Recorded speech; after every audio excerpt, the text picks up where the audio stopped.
Sometimes the greatest acts of compassion come from the loneliest hearts. In the Montana wilderness of 1870, old Joseph Frost had learned to survive alone, but he never forgot what it meant to care for the helpless. One freezing night, two small creatures appeared at his cabin door. They weren't human, but they weren't animals either. They were babies, crying and shivering in the snow. Joseph brought them inside and warmed them by his fire. Soon, strange things began happening around his cabin. Large footprints appeared in the snow each morning. Lights moved between the trees at night. Something was watching from the forest. Would Joseph discover that his simple act of kindness had connected him to a world beyond anything he could imagine? Before we jump back in, tell us where you're tuning in from. And if this story touches you, make sure you're subscribed, because tomorrow I've saved something extra special for you. The leather-bound journal sat on the rough-hewn table like an old friend, its pages yellowed by countless evenings spent by lamplight. Joseph Frost had filled those pages with meticulous observations over the years, sketches of animal tracks, notes on weather patterns, and reflections that only a man who had chosen solitude could understand. Tonight, as the wind howled through the Montana peaks like a living thing, he added another entry in his careful script. December storms coming earlier this year. The elk have moved to lower ground. Something feels different in the forest.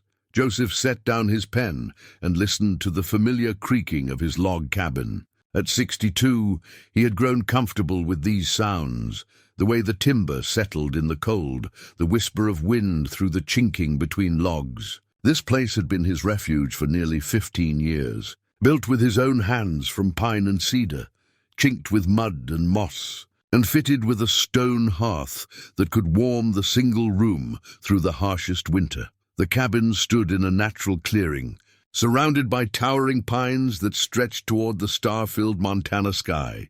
A small creek ran nearby, providing fresh water even when ice formed along its edges. Joseph had chosen this spot with the eye of a former cavalry scout, high enough to see approaching visitors, sheltered enough to withstand the brutal mountain storms, and isolated enough that the nearest neighbor lived more than 2 days' ride away. He rose from the table, his joints protesting the movement, as they always did when the weather turned cold. The years had carved lines into his weathered face, and his once dark hair had gone completely gray, but his pale blue eyes still held the sharp awareness of a man who had survived by paying attention to details others missed. Joseph moved to the window and peered out into the darkness. Snow had begun falling again, adding to the 3 feet that already blanketed the ground. The sight of snow always brought memories, though Joseph had learned to push them aside before they could take hold. There had been another life once, another man who had worn his name, a man with a wife named Catherine and 2 children, little Samuel and Mary. That man had believed in the future, had made plans, had laughed easily. That man had died 15 years ago on a dusty trail in Apache territory, watching smoke rise from what should have been a peaceful homestead. Joseph shook his head and turned away from the window. Those thoughts led nowhere but to the bottle of whiskey he kept for the worst nights, and tonight felt like it might become one of them. Instead, he busied himself with the evening routine that had kept him sane through countless solitary seasons. He checked the fire in the stone hearth, adding another split log to keep the flames dancing through the night. The cabin's single room served as kitchen, bedroom, and workshop, with everything arranged for efficiency and comfort. His bed sat against the far wall, covered with thick woolen blankets and a bearskin he had taken 2 summers ago. Shelves lined the walls, holding supplies, tools, and the few books he had carried into this exile, mostly practical volumes on medicine, weather, and survival, though he kept one worn copy of Shakespeare's sonnets that had belonged to Catherine. From the rafters hung bundles of dried herbs and strips of venison, the fruits of his endless work to stay alive in this unforgiving place. Joseph had learned to live off the land as completely as any Indian, though he had brought with him the white man's tools that made survival easier. His rifle hung above the mantel, cleaned and ready, along with the Colt revolver that had served him through his years as a scout. Both weapons had saved his life more than once, though not when it mattered most. The wind gusted against the cabin walls, and Joseph paused in his preparations for bed. Something about the sound felt different tonight, less random than usual. He had learned to trust his instincts during his years as a cavalry scout, tracking hostile war parties across the vast territories. Those same instincts had kept him alive in the wilderness, warning him of approaching storms, dangerous animals, and the rare human visitor who meant harm. He moved to his journal again and picked up the pen. "The wind carries strange sounds tonight," he wrote, "like voices calling across great distances. The horses in the lean-to are restless. Tomorrow, I will check the trap lines and see if anything has disturbed them." Joseph kept 4 horses in the small lean-to he had built against the cabin's north wall. They were hardy mountain animals, bred for endurance rather than speed, and they had learned to trust his judgment about when to venture out and when to stay close to shelter. If they were restless tonight, there was a reason. He closed the journal and prepared for bed, but sleep felt far away. The storm outside seemed to be building rather than passing, and the temperature was dropping fast enough that he could feel the cold creeping through the cabin's walls, despite the cheerful fire. Joseph added another log to the hearth and checked that his rifle was loaded. In 15 years of solitary living, he had encountered bears, mountain lions, wolves, and the occasional band of Indians passing through the high country. He had dealt with all of them according to their nature, some with respect and distance, others with force when necessary. But tonight felt different, charged with a tension he could not name. Joseph settled into his chair by the fire, wrapped in a heavy blanket, and decided to wait out whatever was coming. He had learned patience in these mountains, the kind of deep patience that comes from accepting that some things cannot be rushed or controlled. The storm would pass when it was ready. The morning would come in its own time, and whatever was making his horses restless would reveal itself when it chose to. He dozed fitfully in the chair, waking every hour or so to tend the fire and listen to the wind. Each time he stirred, the feeling of wrongness grew stronger, as if the very air around his cabin was holding its breath. The horses whickered and stamped in their shelter, and once he heard them moving about as if something had startled them.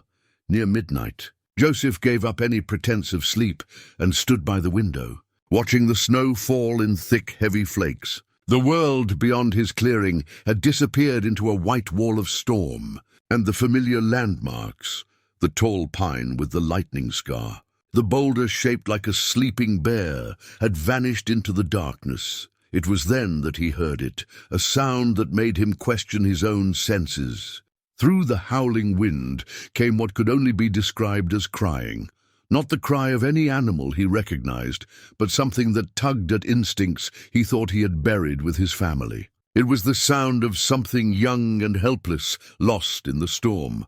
Joseph pressed his ear to the wooden door and listened. The crying came again, faint but unmistakable and closer than before. His hand moved instinctively to the door latch, though 15 years of caution held him back. Nothing should be alive out there in weather like this. Nothing human could have reached his cabin through the storm. Yet the crying continued, weak and desperate. The kind of sound that pierced through all rational thought straight to the heart. He grabbed his heavy coat and hat, checked that his revolver was loaded, and put his hand on the wooden door latch. Outside, the storm raged with the fury of a living thing. But somewhere in that white chaos, something small and helpless was calling for aid. Joseph had spent 15 years running from the memory of being too late to help those who needed him most. Tonight, perhaps, he would not be too late. Joseph's fingers trembled on the door latch, not from cold, but from something deeper. The crying came again through the storm, weaker now, and with it came a decision that surprised him with its swiftness. He lifted the heavy wooden bar and pulled the door open against the driving wind. The storm hit him like a physical blow, snow stinging his face and wind threatening to tear the door from his grip. Joseph squinted into the white chaos, his eyes watering from the cold, and saw nothing but swirling darkness. Then the crying came once more, so close it might have been right at his feet. He looked down and felt his breath catch in his throat. 2 small forms huddled against his doorstep, barely visible under a thin coating of snow. At first glance, they might have been wolf cubs or bear calves, but something about their posture, the way they had arranged themselves for warmth, spoke of intelligence beyond any animal he knew. Joseph knelt in the snow, his heart pounding as he reached toward them with careful hands. The first creature lifted its head and looked directly into his eyes. Joseph's world tilted on its axis. The face that regarded him was neither fully human nor fully animal, but something that seemed to bridge both worlds. Coarse, dark, fur-covered features that were almost childlike, and the eyes that met his were brown and deep with unmistakable intelligence. The creature's mouth opened in another cry, and Joseph heard something that made his soul ache, the sound of a frightened child calling for help. The second creature stirred weakly, and Joseph saw that it was smaller, younger perhaps, and clearly suffering from the cold. Its breathing came in shallow gasps, and frost had formed on the fur around its tiny nostrils. Without stopping to question what he was seeing, Joseph scooped both creatures into his arms. They were heavier than they looked, solid and warm despite their ordeal, and as he lifted them, he felt something that nearly dropped him to his knees. Around the neck of each creature hung a small pouch, woven from fibers unlike anything he had seen, not plant, not animal, but something that seemed to shimmer with its own inner light, even in the storm's darkness. Inside the pouches, he glimpsed what looked like seeds or small stones, but the wind and snow made closer examination impossible. Joseph carried the creatures into his cabin and kicked the door shut behind him. The warmth hit them all like a benediction, and the sudden silence after the storm's fury felt almost sacred. He knelt by the fire and gently placed both creatures on the hearthstones, where they could feel the heat without being burned.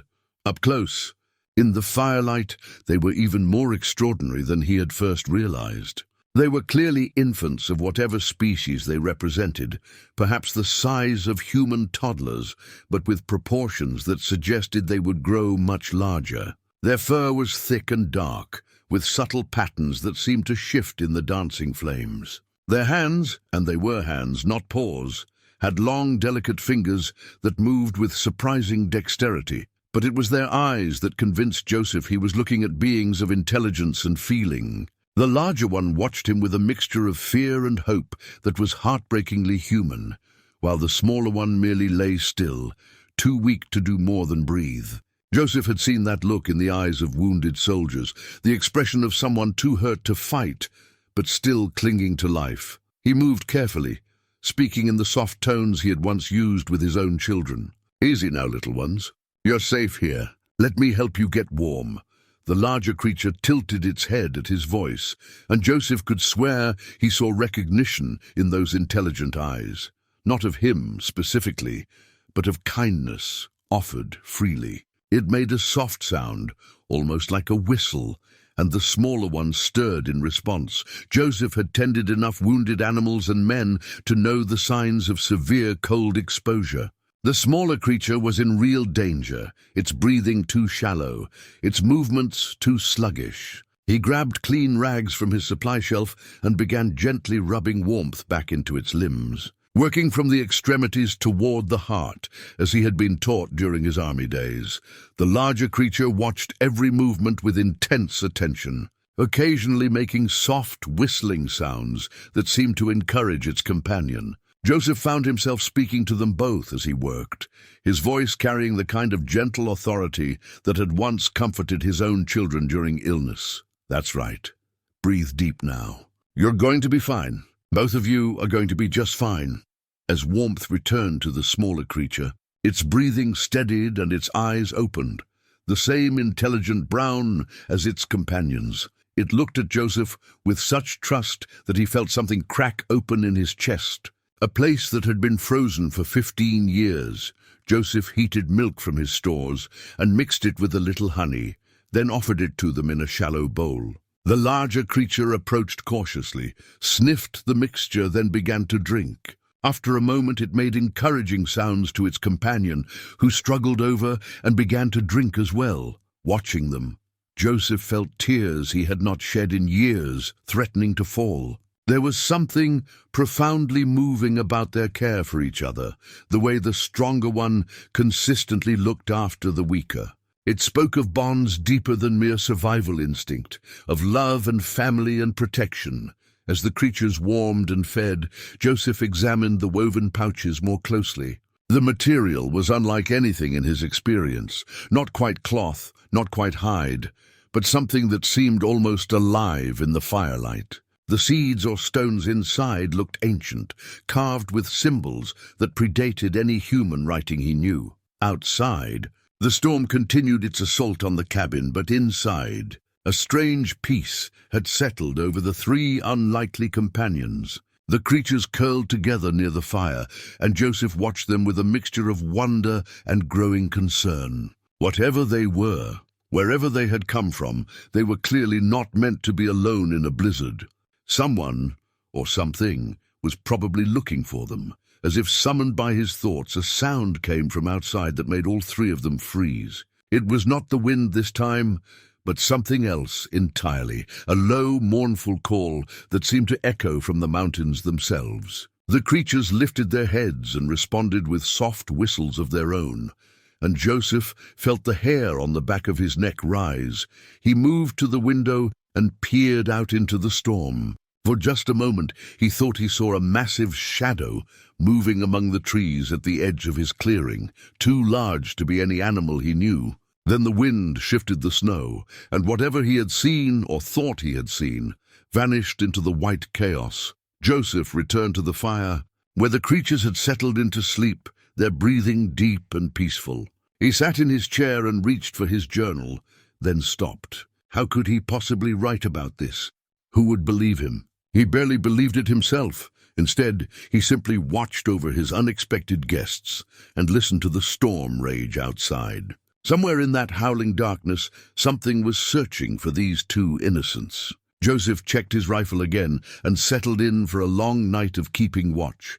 Whatever came looking for them would have to go through him first. Dawn came slowly through the storm clouds, painting the snow-covered clearing in shades of pearl and silver.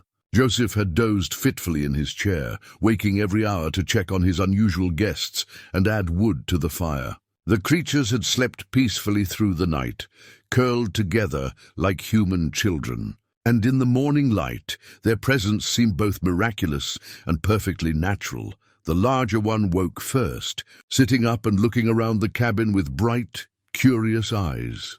Joseph had been thinking of names for them through the long night, and watching this one's alert examination of everything within reach. He settled on Curious, the creature's attention fixed on Joseph, and it made a series of soft whistling sounds that carried the unmistakable tone of greeting. "Good morning to you too," Joseph replied, his voice rough from the sleepless night. He was rewarded with what could only be described as a smile.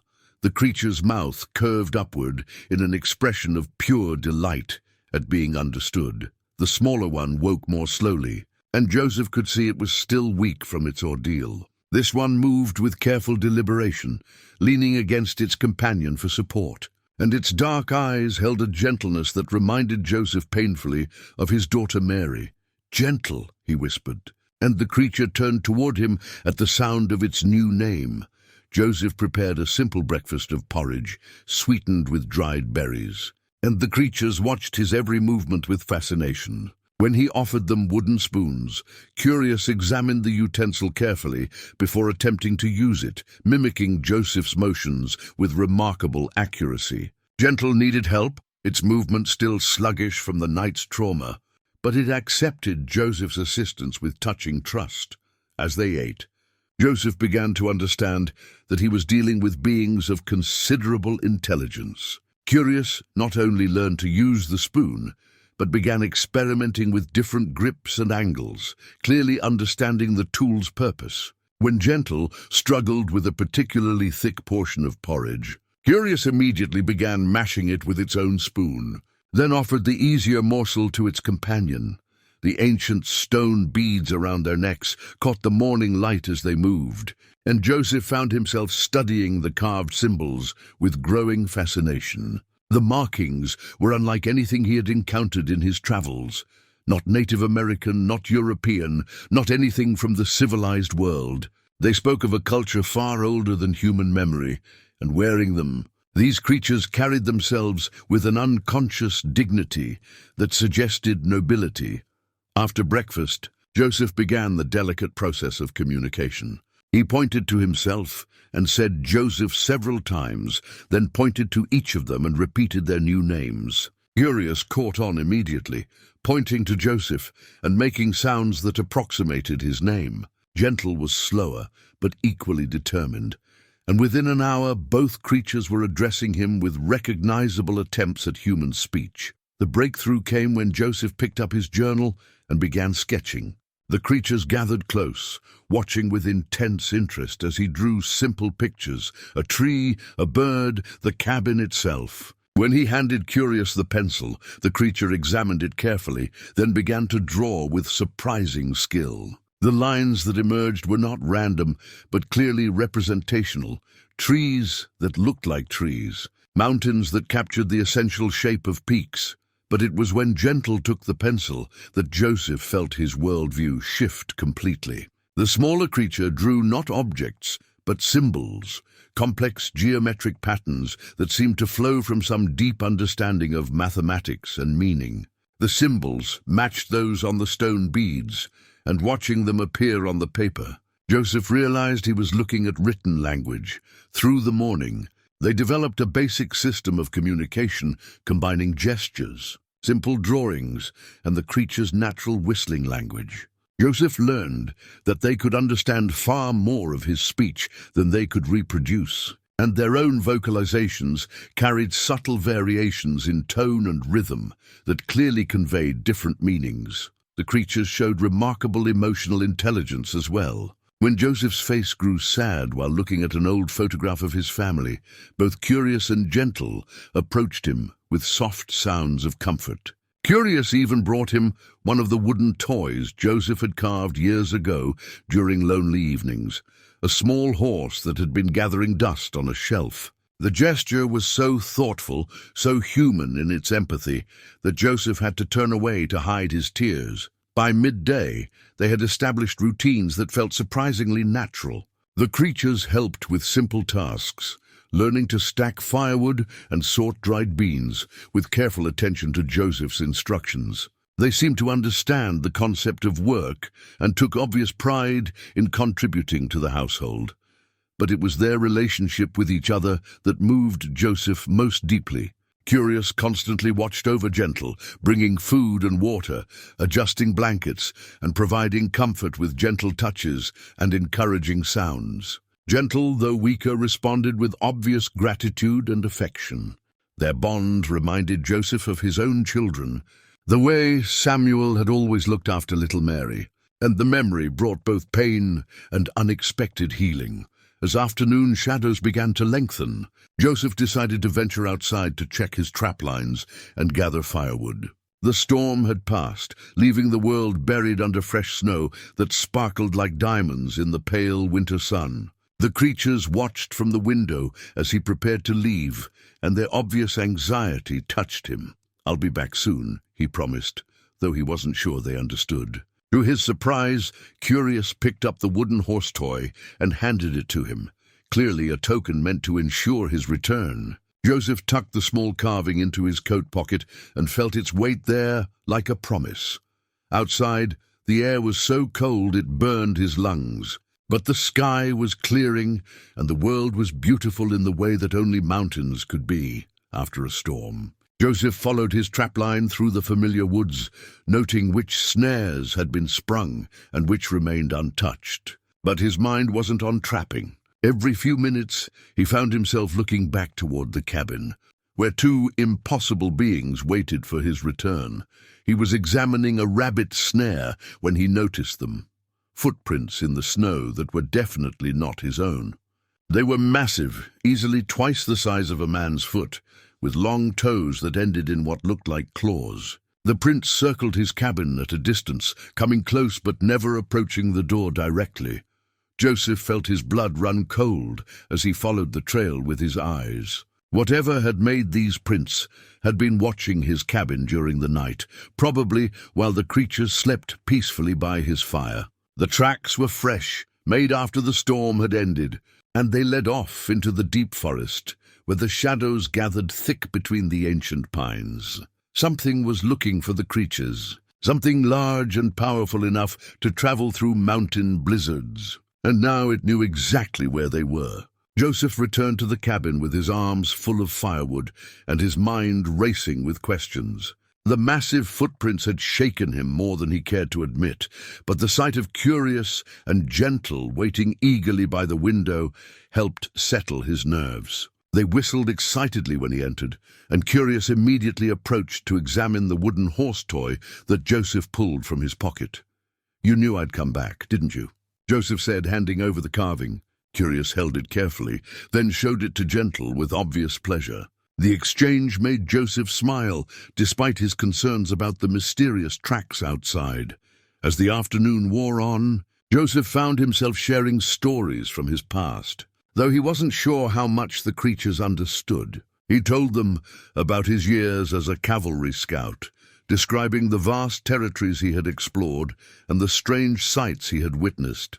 Their attention never wavered, and occasionally they would whistle softly in what seemed like recognition or surprise when he mentioned encounters with unexplained phenomena, lights in the desert that moved with purpose, sounds in the night that belonged to no known animal, tracks that appeared and vanished without explanation. Both creatures became intensely focused. Curious began drawing symbols in the dust by the hearth, complex patterns that seemed to represent locations or events. Joseph wished desperately that he could read their meaning. It was during one of these drawing sessions that Joseph made a discovery that changed everything. He had carved a simple wooden whistle years ago during a particularly lonely winter, intending it as a toy for children who would never play with it. On impulse, he offered it to Curious, who examined it with the same careful attention given to everything else. When Curious blew gently into the whistle, the sound that emerged was unlike anything Joseph had ever heard. It wasn't the sharp, simple note he expected, but something that seemed to carry harmonics and overtones, a complex musical phrase that made the cabin's windows vibrate sympathetically. More surprisingly, the sound seemed to extend beyond the range of human hearing, creating sensations rather than audible notes. Gentle responded immediately, sitting up straighter and whistling back in a pattern that complemented the whistle's tones. The two creatures began what could only be described as a conversation, using the whistle and their natural voices to create an intricate musical dialogue that spoke of intelligence far beyond anything Joseph had imagined. But the most startling moment came when Curious handed the whistle to Gentle, who blew a long, complex phrase into it. From somewhere in the forest beyond the cabin came an answering call, deep, resonant, and unmistakably intelligent. Both creatures froze, their eyes wide with hope and excitement, and Joseph felt his heart begin to race. "That's your family out there, isn't it?" he whispered, and though the creatures couldn't understand his words, they seemed to sense his meaning. Curious actually nodded, and made soft sounds that carried the unmistakable tone of longing. Joseph moved to the window and peered into the gathering dusk. The forest seemed quiet and ordinary, but he knew now that appearances could be deceiving. Somewhere among those ancient pines, beings of remarkable intelligence were searching for their young ones, and they had been doing so with a patience and persistence that spoke of deep family bonds. The memories that thought triggered were almost overwhelming. Joseph remembered his own desperate searches after the Apache raid, the days and nights spent combing the scorched ruins of his homestead for any sign that his wife and children might have survived. He had never found them, never had the closure of knowing their fate, and the not knowing had driven him into the wilderness like a wounded animal seeking a place to die. But these creatures might still have hope. Their family was alive, searching, calling through the mountain darkness with voices that carried love and desperation in equal measure. Joseph looked down at Curious and Gentle, seeing not strange forest beings, but lost children who deserved to be reunited with those who loved them. The decision formed in his mind with surprising clarity. Whatever the risks, whatever the unknowns, he had to help them return to their family. He had failed to save his own children, but perhaps he could save these. Joseph spent the evening preparing for what he knew would be a dangerous undertaking. He cleaned his weapons thoroughly, packed supplies for travel in harsh weather, and studied his hand-drawn maps of the surrounding territory. If he was going to help reunite this family, he needed to understand the terrain and plan for contingencies. The creatures watched his preparations with growing excitement, seeming to understand that something important was about to happen. When Joseph began packing warm clothes and extra food, Curious brought him the stone beads from around its neck, offering them with a gesture that clearly indicated trust. Joseph accepted the gift with reverence, understanding that he was being entrusted with something sacred. That night, as the creatures slept peacefully by the fire, Joseph sat at his table and opened his journal. For the first time since their arrival, he attempted to record what had happened, though he knew his words could never capture the full reality of the experience.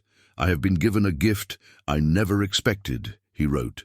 "Two beings of remarkable intelligence and gentleness have come into my life, and through them, I'm beginning to remember what it means to care for others. Their family searches for them in the forest, and tomorrow I will begin the work of bringing them together. I do not know what dangers await, but I know I cannot live with myself if I do not try." He paused, his pen hovering over the paper, then added, "For the first time in 15 years, I feel like I might be able to do something good in this world. Something that matters." Outside, the wind carried distant sounds through the mountain passes, calls and responses that spoke of search and hope, and the unbreakable bonds between those who love each other. Joseph closed his journal and checked his rifle one more time, then settled into his chair to keep watch through another long night.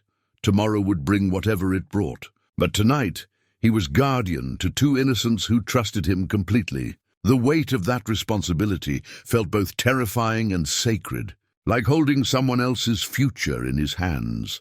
In the firelight, the stone beads caught the dancing flames and seemed to glow with their own inner light.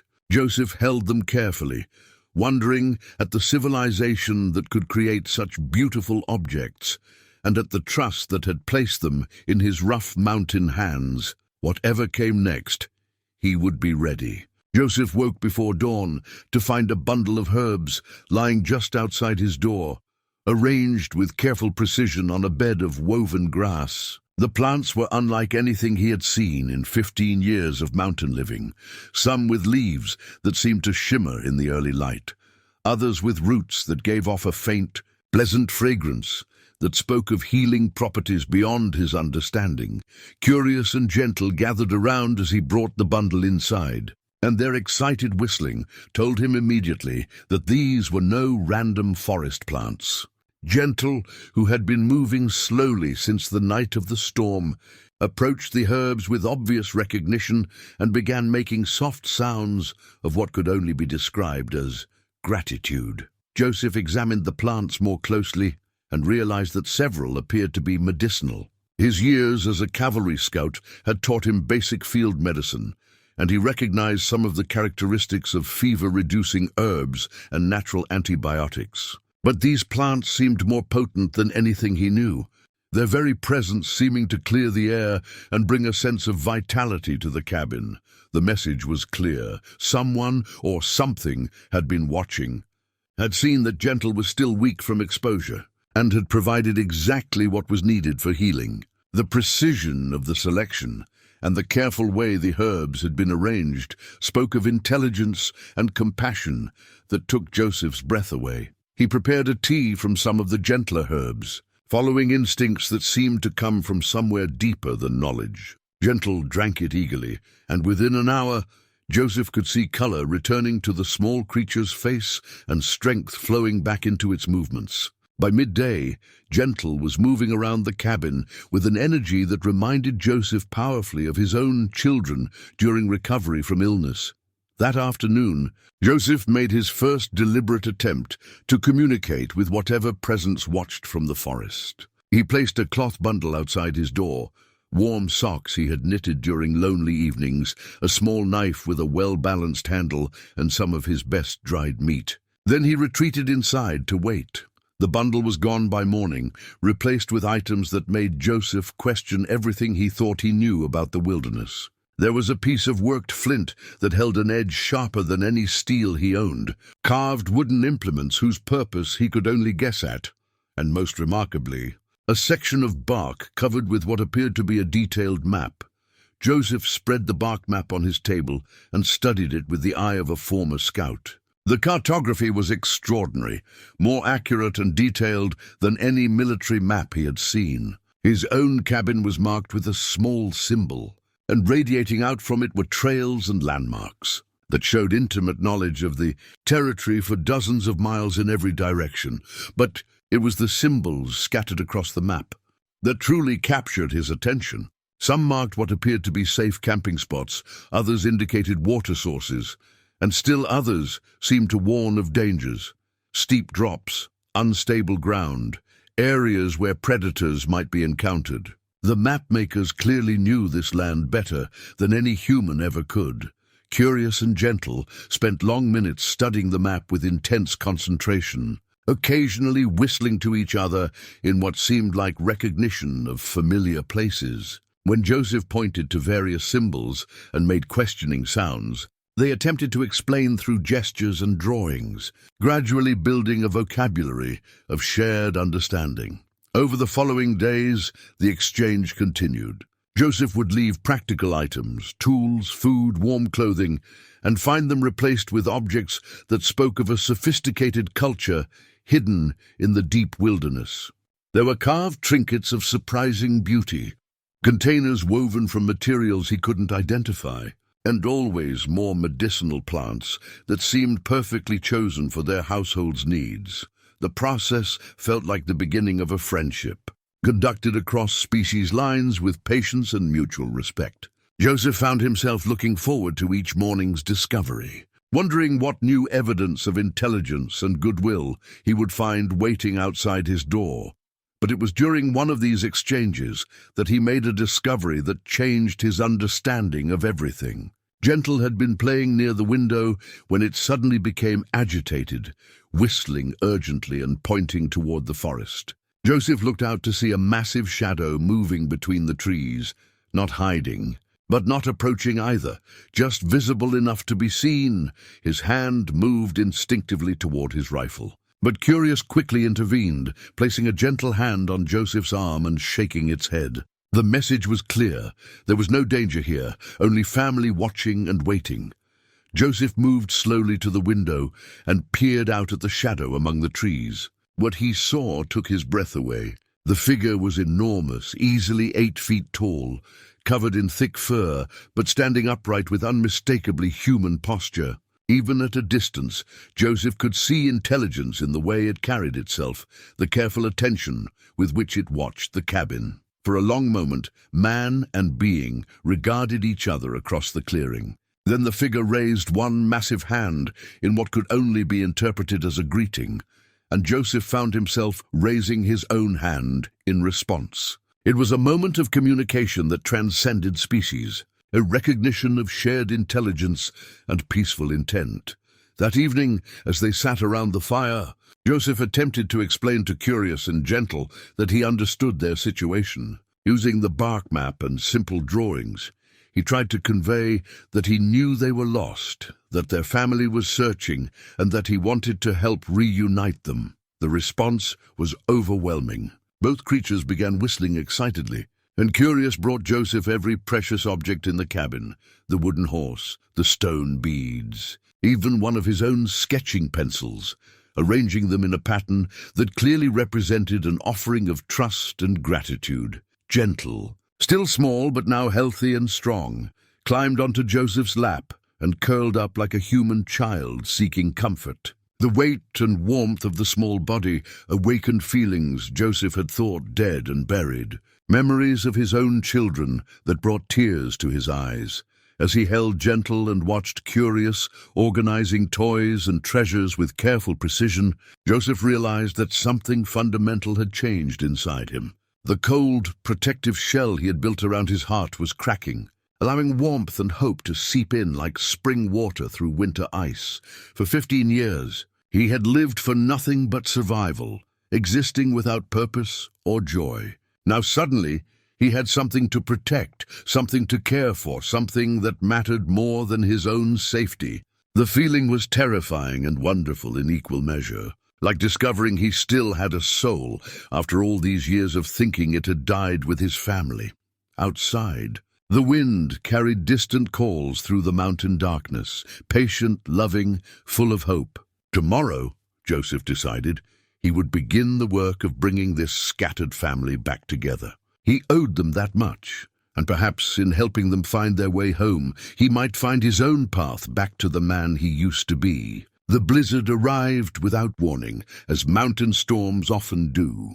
Joseph woke to the sound of wind howling around the cabin with a ferocity that made the walls tremble, and when he peered outside, he could barely make out the nearest trees through the wall of driving snow. The temperature had dropped so severely that frost formed on the inside of the windows, despite the roaring fire. Curious and Gentle pressed close to the hearth, their usual playfulness replaced by the serious attention that animals give to dangerous weather.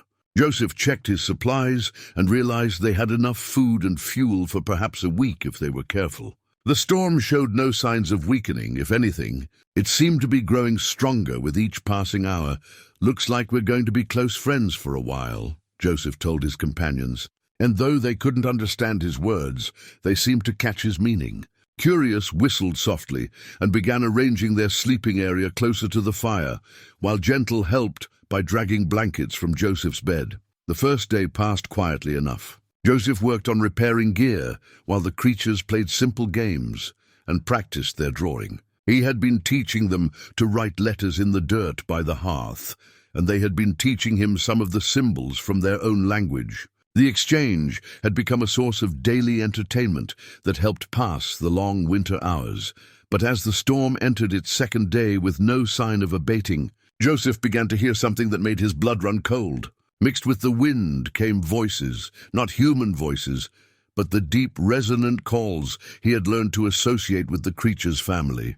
They were out there in the blizzard, searching, calling, refusing to give up, despite weather that could kill even the hardiest mountain dweller. Curious and Gentle heard the calls too, and their response was heartbreaking.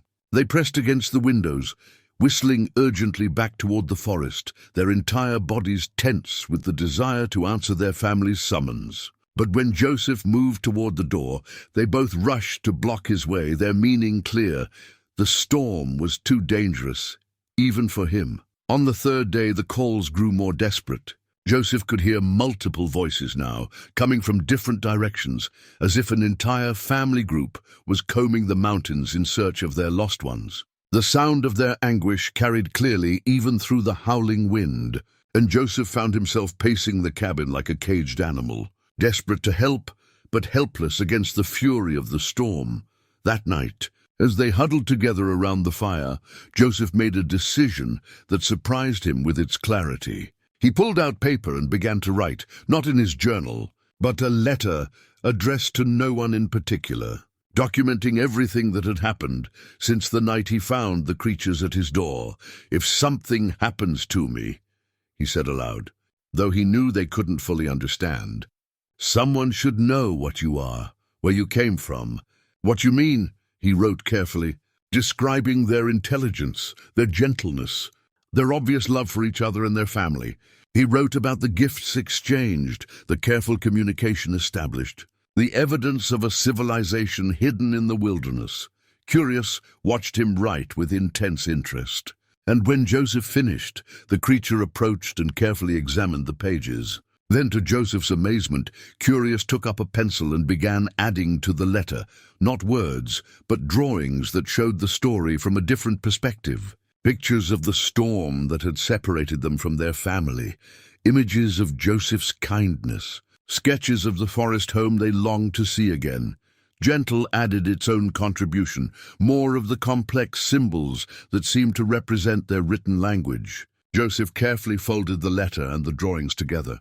creating a document that bridged two worlds and told a story that might otherwise never be believed. On the fourth day, something changed in the voices from the forest. The calls became more organized, more coordinated, as if the searchers had found some trace of their lost ones and were closing in on the cabin's location. Curious and Gentle became almost frantic with excitement, pressing against every window and whistling constantly in response to their family's calls. Joseph spent the day preparing for what he knew was coming. When the storm finally broke, there would be a reunion, and he wanted to be ready. He packed supplies that might be useful: extra blankets, food, medical supplies, and the precious letter that documented their extraordinary encounter. Whatever happened next, he would be prepared. That evening, as the wind finally began to die down, Joseph sat with both creatures on his lap and tried to explain what he had decided. Using the bark map and simple gestures, he showed them that when the storm ended, he would help them return to their family. The response was immediate and overwhelming.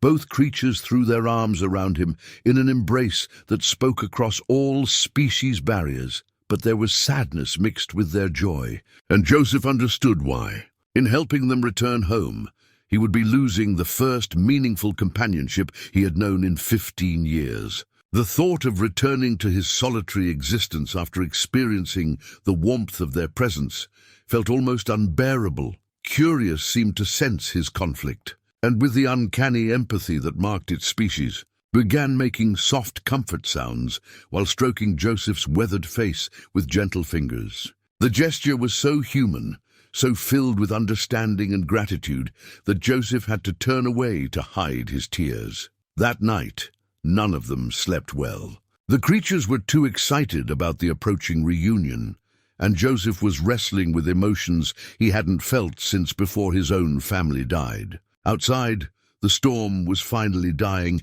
and in the growing silence the calls from the forest became clearer and more urgent. Joseph rose before dawn and looked out at a world transformed. The storm had left behind 3 feet of fresh snow, but the sky was clearing and the wind had dropped to a whisper. In the distance, he could see movement among the trees, large figures making their way carefully through the deep snow toward his cabin. The time for hiding was over. The time for reunion had come.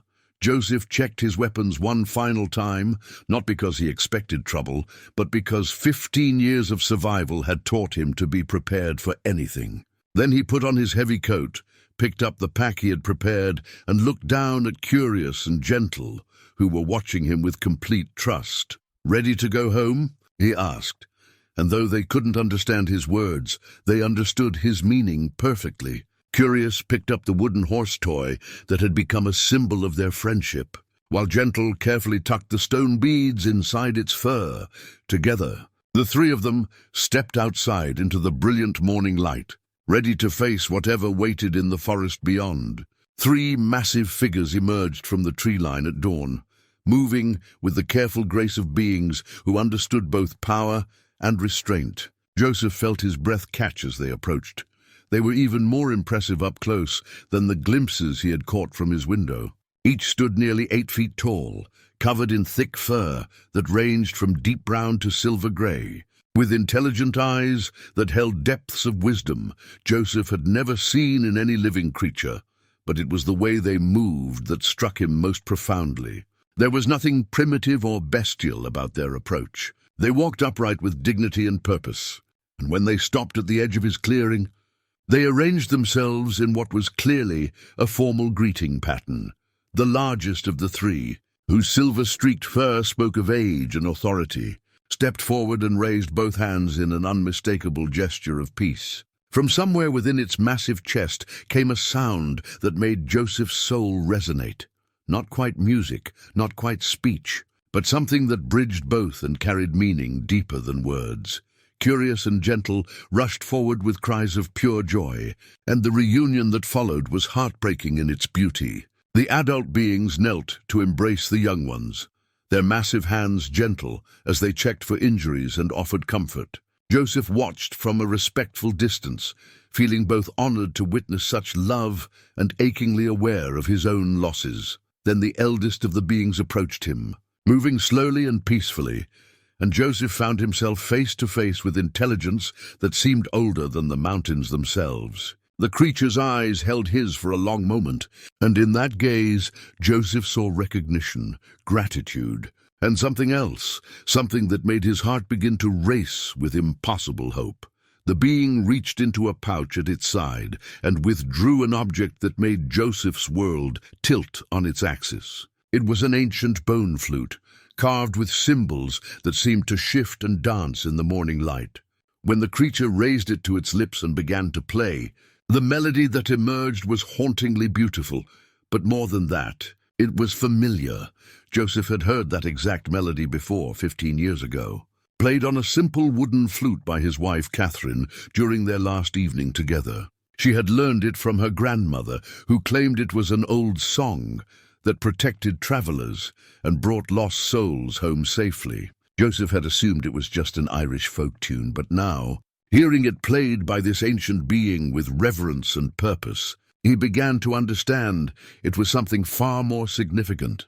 As the music continued, images began forming in Joseph's mind, not quite memories, not quite visions, but something between the two that felt more real than reality itself. He saw the Apache raid that had destroyed his homestead, but from a perspective he had never experienced. He watched as his family fled into the forest, pursued by raiders, and then, impossibly, he saw them being found and rescued by beings exactly like those. Standing before him now, the vision showed Catherine and the children, being led to safety through hidden passages in the mountains, carried to a sanctuary where humans and these forest beings had lived in harmony for generations. He saw them waiting, hoping, believing against all evidence that somehow Joseph had survived and would find his way to them. Joseph sank to his knees as the full truth washed over him. His family wasn't dead.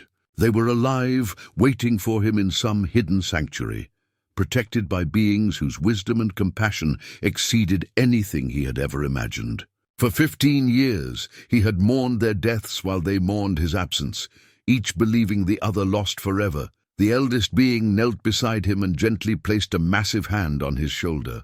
When Joseph looked up, tears streaming down his face, he saw infinite compassion in those ancient eyes. The creature began to whistle softly, a sound that somehow conveyed everything: sorrow for the years of separation, joy at the approaching reunion, and profound respect for the kindness Joseph had shown to their young ones.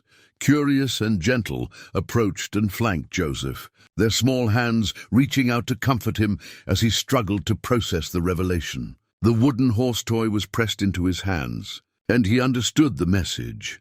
Just as this simple carving had been a token of trust between him and the creatures, his care for their young had been proof that he was worthy of the greatest gift imaginable.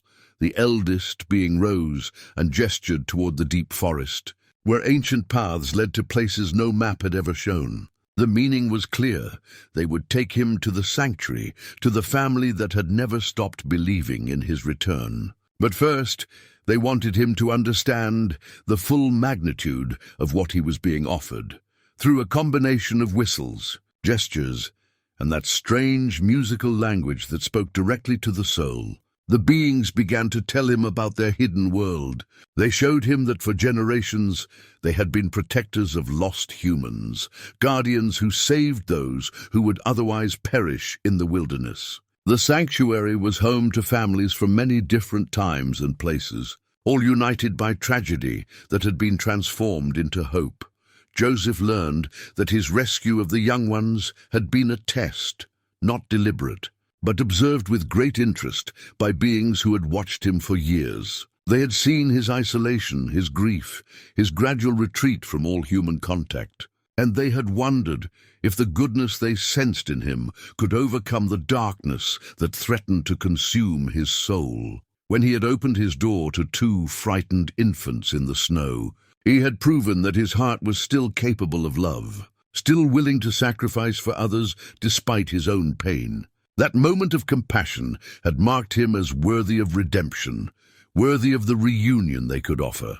The revelation left Joseph shaking with emotions too complex to name. Joy at learning his family lived warred with rage at the years of needless suffering. Hope for reunion battled with fear that too much time had passed, that they might not welcome the broken man he had become.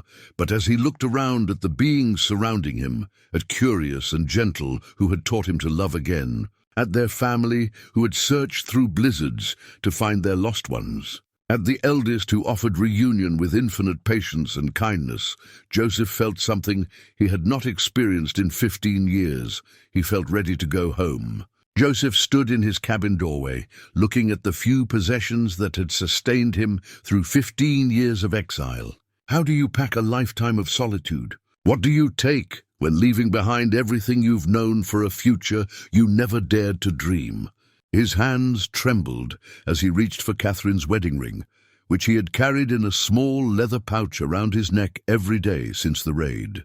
The simple gold band caught the morning light streaming through the window, and for the first time in years it seemed to gleam with hope rather than sorrow. He held it up to the sun and watched it sparkle, imagining the moment when he might slip it back onto his wife's finger. The beings waited patiently outside while he gathered what little truly mattered.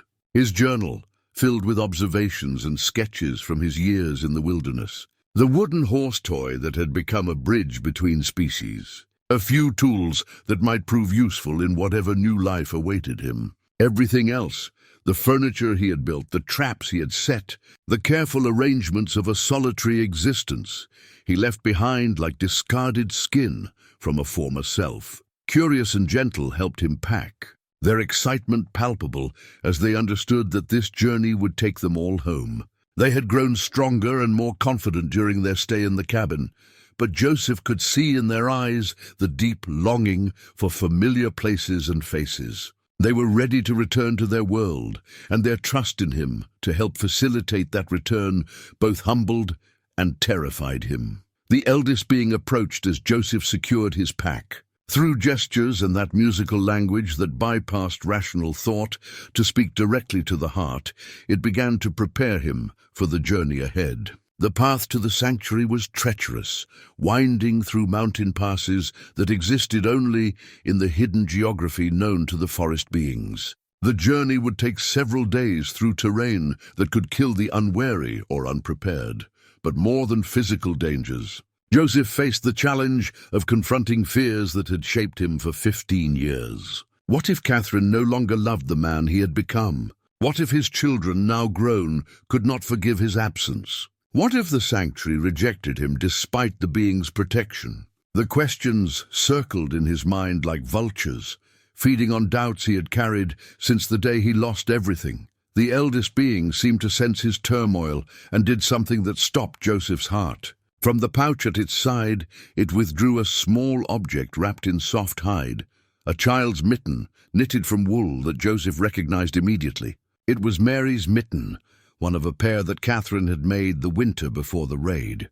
The tiny stitches were exactly as he remembered, and the faint scent of his daughter's skin still lingered in the wool.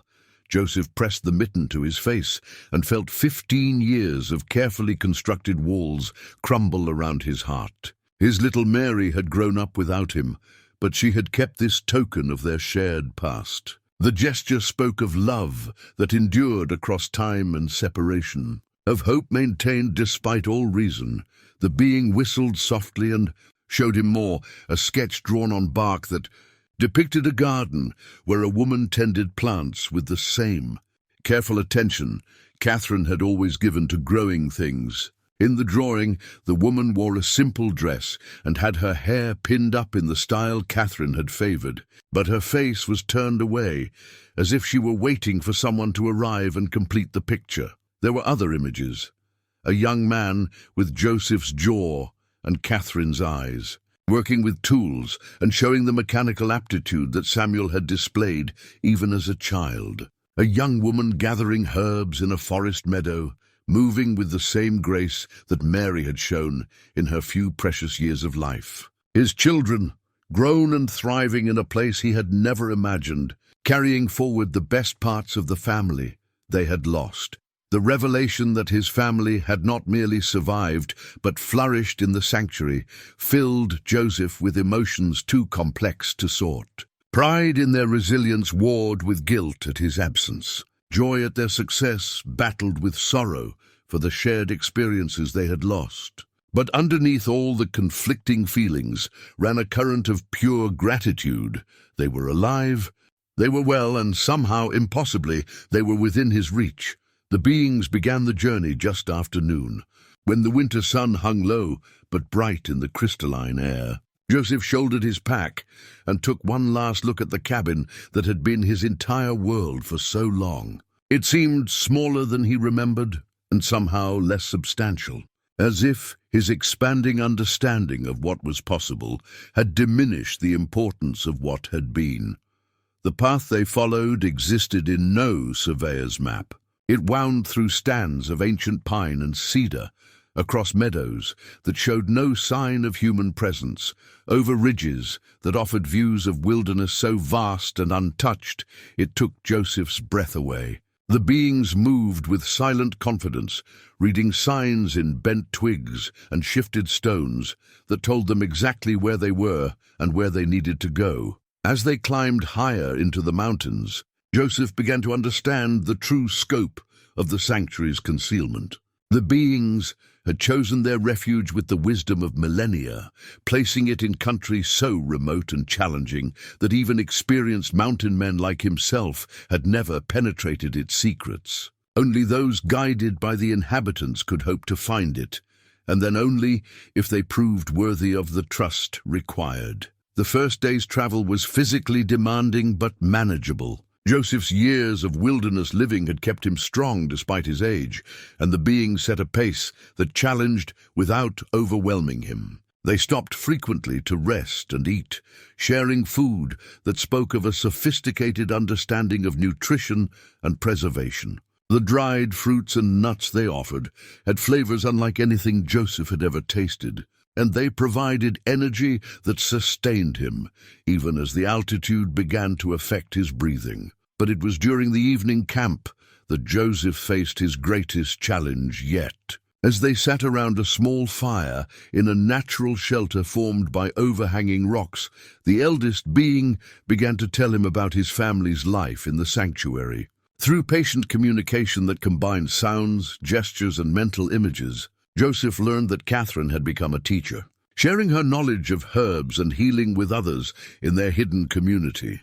Samuel had grown into a skilled craftsman, creating tools and structures that blended human ingenuity with the being's ancient wisdom. Mary had become a bridge between species, one of the few humans who could communicate fluently in the being's complex language. Each revelation pierced Joseph's heart with bittersweet pain. His family had built new lives, found purpose and meaning, created connections he could never have given them in their simple frontier existence. They had grown beyond the limitations of the world he had known, and now he wondered if there would be a place for him in the magnificent life they had constructed from the ashes of their shared tragedy. The night was long and filled with dreams that blurred the line between memory and prophecy. Joseph saw himself reunited with his family, but in some visions he was welcomed with joy, while in others he was met with awkward distance or polite rejection. He woke repeatedly, his heart racing with anticipation and terror in equal measure. When dawn came, painting the peaks around them in shades of gold and rose, Joseph felt as if he stood at the edge of a precipice. Below lay everything he had ever wanted and feared to hope for. Above lay only the unknown future, bright and terrifying as the morning sun. The beings stirred around him, preparing for another day's journey toward home. Curious and gentle approached with quiet whistles of encouragement, their faith in him unwavering despite his obvious anxiety. Joseph shouldered his pack once more and followed them up the mountainside, each step carrying him closer to the reunion that would either heal his broken heart or shatter it completely. Behind him, his old life receded into memory. Ahead, everything he had ever lost waited in a hidden sanctuary where love and hope had somehow survived the worst that the world could offer.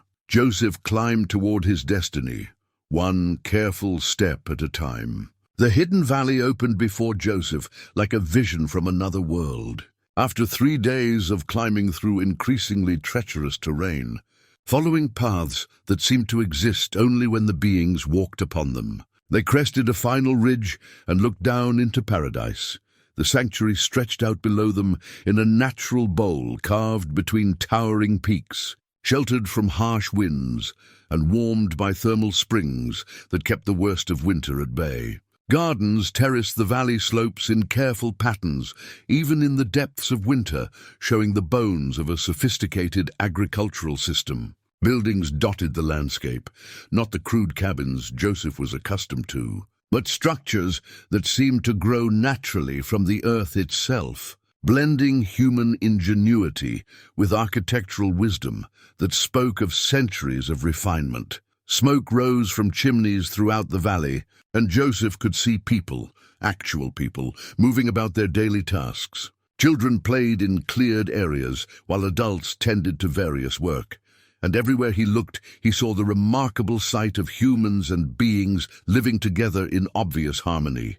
It was a community unlike anything he had ever imagined possible, but it was the gardens that caught and held his attention, because moving among the winter-dormant plants was a figure he would have recognized across any distance, in any disguise, after any number of years. Catherine moved with the same careful grace he remembered, tending to plants with the gentle attention she had always given to growing things. Her hair was silver now instead of brown, and her face showed the passage of years, but she was unmistakably, impossibly, beautifully his wife. Joseph's knees gave out, and he sank to the rocky ground as 15 years of grief and hope collided in his chest. She was there, real, alive, moving through the world with purpose and peace. The sight of her was both healing and devastating. Healing because she lived, devastating because she had built a life that had no obvious place for him. Eldest being placed a gentle hand on his shoulder and whistled softly, a sound of understanding and encouragement that somehow conveyed the message that the hardest part was yet to come, but that it would be worth whatever pain it brought. Curious and gentle pressed close to him, their young voices adding comfort to their elders' wisdom. As they began the final descent into the valley, Joseph saw his family's life spread out before him in detail that took his breath away. There was Samuel, his son, now a man of 30, tall and strong and working with tools at what appeared to be a sophisticated workshop. Joseph could see Catherine's patience in his movements and his own determination in the set of his shoulders. Samuel had grown into exactly the kind of man Joseph had hoped he would become. And this sight filled him with pride that warred with sorrow for all the years of growth he had missed. And there, Joseph's breath caught, there was Mary, no longer the 5-year-old child he remembered, but a woman of 20, moving among a group of the forest beings with the easy familiarity of someone who had grown up bridging 2 worlds. She gestured as she spoke, and even at a distance, Joseph could see that she had Catherine's expressiveness and his own stubborn conviction. She had become something neither of her parents could have imagined, a translator between species, a living bridge between human and being culture. The first object Joseph saw as they entered the valley proper was a child's carved wooden horse, sitting on a stone wall beside one of the gardens. It was weathered by years of handling and painted with faded colors, but it was unmistakably one of his creations, a toy he had whittled for Samuel during the winter before the raid. The sight of it stopped him dead in his tracks, because it meant they had carried physical reminders of him into their new life, had kept alive the memory of the father and husband they had lost. That small carving represented everything Joseph had feared to hope for, that they had not forgotten him, that love had survived separation and loss, that somewhere in their hearts they had left space for his return. He reached out with trembling fingers to touch the worn wood, and felt the presence of his past self in every familiar nick and groove. They never stopped believing you would come home. The voice came from behind him, and Joseph spun around to find himself face to face with an elderly man whose presence radiated the kind of peace that comes from deep wisdom hard won. The man wore simple clothes that blended human practicality with the being's natural materials, and his eyes held the same depth Joseph had learned to recognize in the forest beings themselves. "My name is Marcus," the man continued, his voice gentle but strong. "I've been here 23 years, since the being saved my family from a flood that took our farm. I've watched your wife tend that garden every day for 15 years, always leaving space for plants that someone else might choose. I've watched your son build a workshop with tools arranged exactly as you would arrange them. I've watched your daughter learn to speak with beings and humans alike, always asking questions about the world beyond this valley." Joseph opened his mouth to speak, but no words came. The reality of reunion was overwhelming him, drowning him in emotions too large for his heart to contain. Marcus stepped closer, his expression infinitely kind. "They mourn your death every year on the anniversary of the raid. Catherine plants new flowers and tells stories about the man who taught her to see beauty in simple things. Samuel creates something new and wonderful and sets it aside, saying it's what his father would have built. Mary composes songs in the being's language about a hero who gave his life to save others. They think I'm dead," Joseph finally managed to whisper. "They did," Marcus confirmed. "Until 3 days ago, when the beings sent word that their lost ones had been found and that something miraculous was coming home with them. The whole valley has been preparing for a reunion that most thought impossible." As if summoned by their conversation, Catherine looked up from her garden and saw the group approaching from the valley entrance. Even at a distance, Joseph saw her hands fly to her mouth, saw her entire body go still, as if she couldn't trust what her eyes were telling her. Then she was running, her silver hair streaming behind her, her face a mask of disbelief and desperate hope. Joseph took a step forward, then another, his own feet carrying him toward the woman he had mourned as dead for 15 years. Each step felt like a lifetime. Each moment stretched into eternity as they closed the distance between past and future, between loss and recovery, between the people they had been and the people they had become. When they were still 20 feet apart, Catherine stopped running and simply stood, drinking in the sight of him as if she were trying to memorize every line and scar that the years had written on his face. Joseph stopped as well, suddenly uncertain, suddenly afraid that too much time had passed. Too much pain had accumulated for love to bridge the gap, but then Catherine smiled, the same radiant, generous smile that had convinced him to propose to her 30 years ago, and held out her hands in welcome. "Hello, Joseph," she said, her voice carrying across the space between them like music. "I've been waiting for you to come home." Joseph crossed the remaining distance between them in 3 quick strides and gathered Catherine into his arms, holding her as if she might disappear if he loosened his grip even slightly. She felt smaller than he remembered, more fragile, but her embrace was as strong and warm as it had ever been. They stood locked together while the world spun around them, 15 years of separation collapsing into nothing in the space of a heartbeat. "I thought you were dead," Joseph whispered against her silver hair, breathing in the familiar scent of herbs and sunshine that had always surrounded her. "I searched the ruins. I found nothing. I thought—" "Shh," Catherine murmured, her hands stroking his back with the gentle touch he remembered from 1,000 small comforts. "We're here, Joseph. We're all here, and now you're here too. That's all that matters."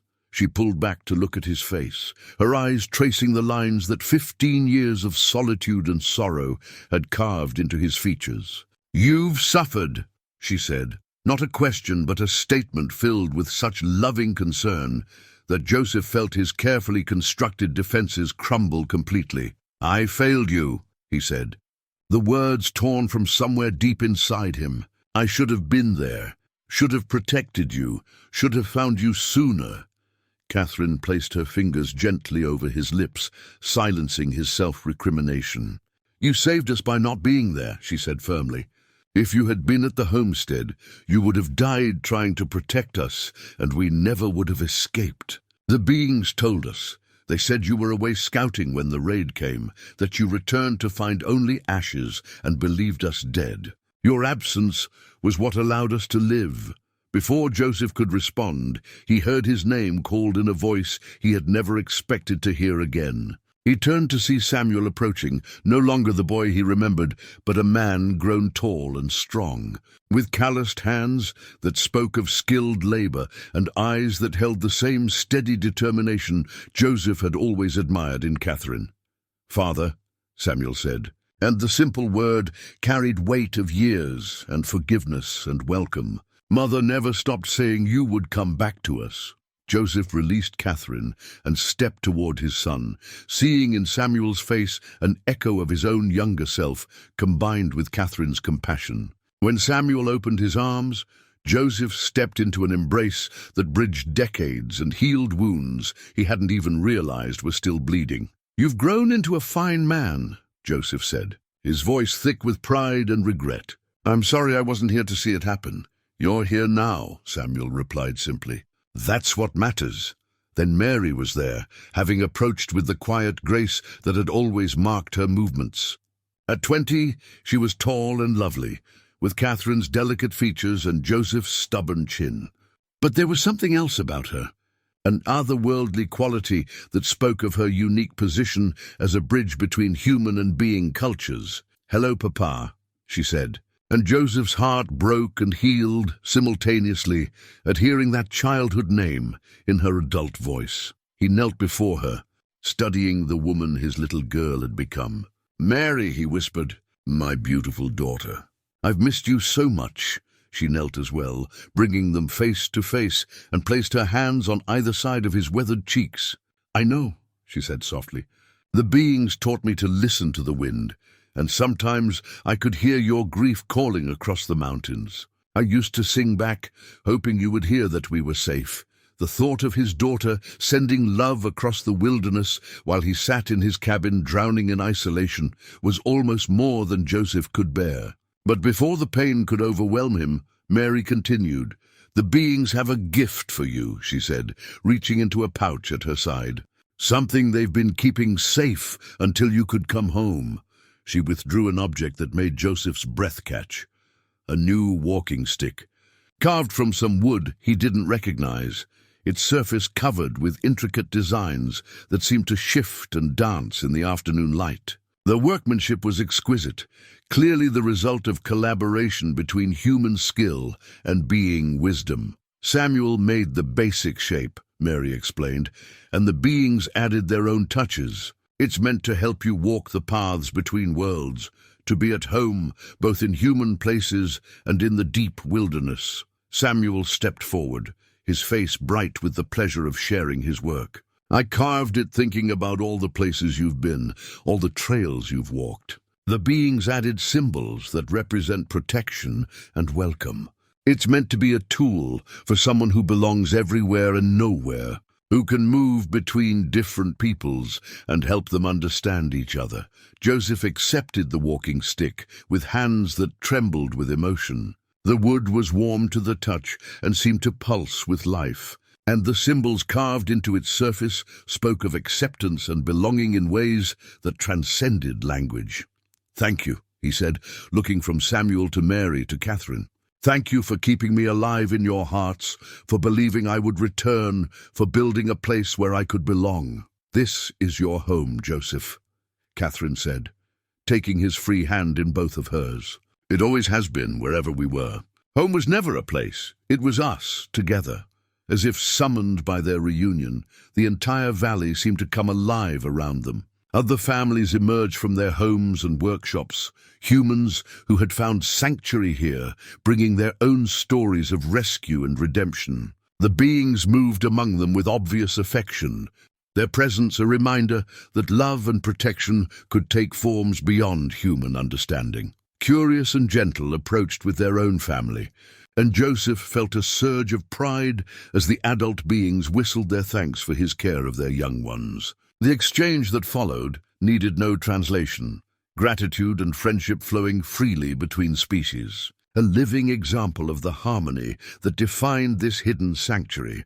The eldest being approached and offered Joseph a small, carved token, a symbol of acceptance into their community, marking him as one who had proven worthy of their protection and trust. Joseph accepted it with the reverence it deserved, understanding that he had been given something infinitely precious. As the sun began to set behind the valley walls, painting the sky in shades of gold and crimson, Joseph found himself surrounded by family, both biological and chosen, by beings whose wisdom had made this reunion possible, by a community that had welcomed him not as a stranger, but as someone who had finally come home. For the first time in 15 years, Joseph Frost was exactly where he belonged. Spring came early to the hidden valley that year, as if the very land celebrated the completion of a family long separated. Joseph stood in the garden beside Catherine, watching their grandchildren, Samuel's twin boys, and Mary's infant daughter, play among the sprouting vegetables with the same joy he remembered from his own children's early years. The circle had completed itself in ways he never could have imagined. The journal the beings had given him lay open on the stone wall beside the carved horse, its pages filled with careful documentation of life in the sanctuary. Joseph had spent the winter months recording everything, the delicate balance between human and being societies, the agricultural techniques that allowed the valley to flourish, the healing practices that combined human knowledge with ancient wisdom, the complex social structures that maintained peace among refugees from a dozen different tragedies.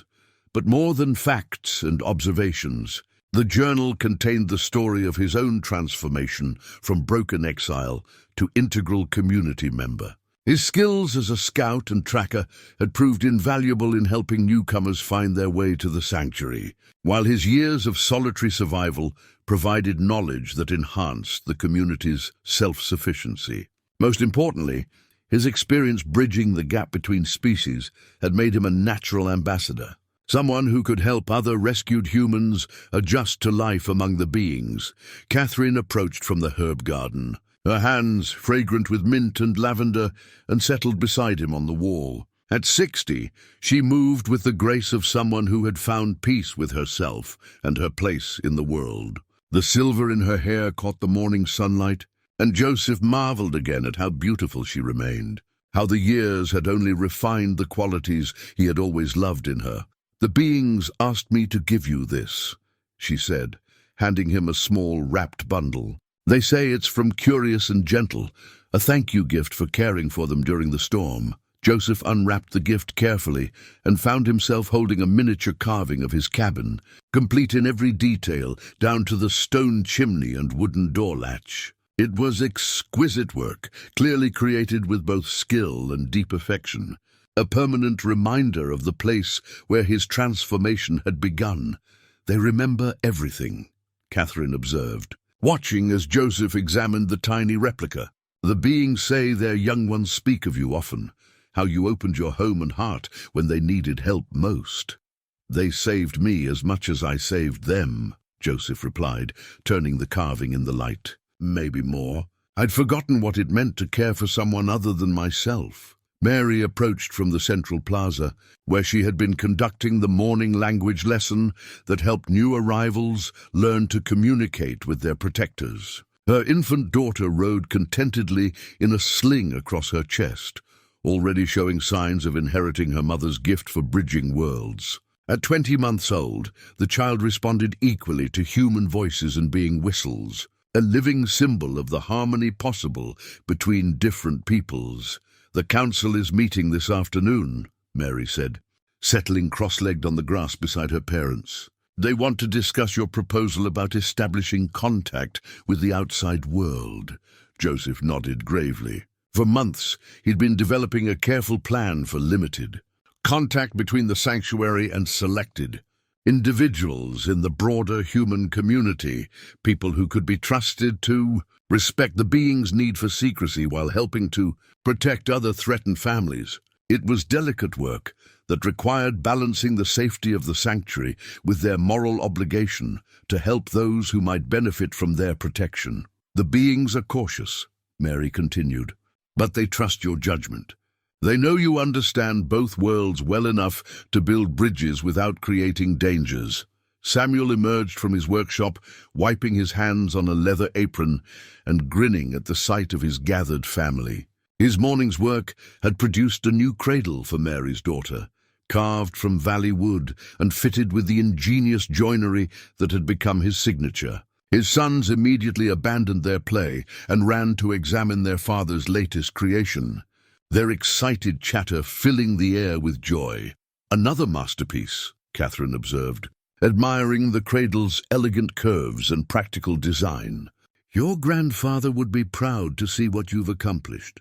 "He is proud," Samuel replied, glancing at Joseph with a smile that held 15 years' worth of saved conversations and shared experiences. "Every day I work with these hands, I remember the man who first taught me to see wood as something alive, something that wanted to become useful and beautiful." The morning passed in the comfortable rhythm that had become their family tradition, work punctuated by conversation, tasks shared among willing hands, children learning from adults who had found wisdom through suffering and redemption. Joseph helped Samuel fit the cradle's final joints, while Catherine and Mary harvested early greens from the garden, everyone contributing to the day's small necessities while building the larger bonds that held their community together. After lunch, as the council meeting approached, Joseph took his new walking stick and ventured up the valley's eastern slope, to a viewpoint that offered perspective on their hidden world. The stick felt perfect in his hands, its symbols seeming to pulse with warmth as he climbed the familiar trail. From the ridge, he could see the entire sanctuary spread below him, gardens and workshops, houses and gathering places, the careful integration of human need with natural harmony, but more than buildings and cultivation. Joseph could see the life that filled the valley. Children of both species played together with easy familiarity. Adults collaborated on projects that blended different traditions of knowledge and skill. Elderly beings shared wisdom with aging humans, while young people of all kinds learned the complex art of building community across the boundaries that divided the outside world.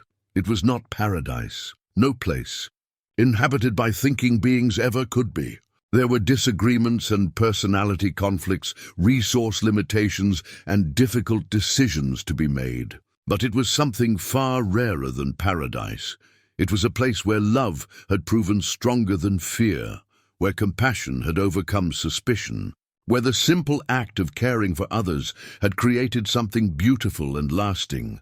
Joseph opened his journal to a fresh page and began to write, his words carrying the weight of hard-won wisdom and deep gratitude. "Today marks 1 year since Curious and Gentle appeared at my cabin door," he wrote. "In that time, I have learned that love lost is not love destroyed, that families separated can be families healed, and that the greatest acts of courage often begin with the smallest gestures of kindness. I came to this valley believing I was helping to reunite a family of forest beings, but I discovered that I was being led home to my own redemption." He paused, looking down at the peaceful community below, then continued, "The beings have a saying that Mary taught me: all paths lead home to those who walk them with open hearts. I spent 15 years believing my path led only to isolation and sorrow. Now I understand that every step of that journey, every moment of pain and loneliness, was preparing me for this, for the chance to be useful again, to love again, to believe again in the possibility of healing." Joseph closed the journal and stood, leaning on the walking stick his son had carved and the beings had blessed. Tomorrow would bring new challenges. The council meeting, decisions about contact with the outside world, the ongoing work of building and maintaining community. But today was complete, perfect in its ordinary beauty, rich with the presence of those he loved, and the knowledge that he had found his place in a world larger and more wonderful than he had ever dared to imagine. As he began his descent toward home, Joseph heard the evening song beginning in the valley below, human voices blending with the musical calls of the beings, children's laughter mixing with adult conversation, the sound of a community settling into peaceful rest. He quickened his pace, eager to rejoin the family that had waited 15 years for his return, eager to add his own voice to the symphony of belonging that rose each evening from their hidden sanctuary. The man who had once lived only to survive had finally learned how to live for something greater than himself. And in that learning, he had discovered that the greatest gifts often come disguised as the most ordinary acts of compassion, performed by hearts courageous enough to remain open even after the world has broken them. Joseph Frost walked home through the gathering dusk, surrounded by love and filled with purpose, his soul finally at peace.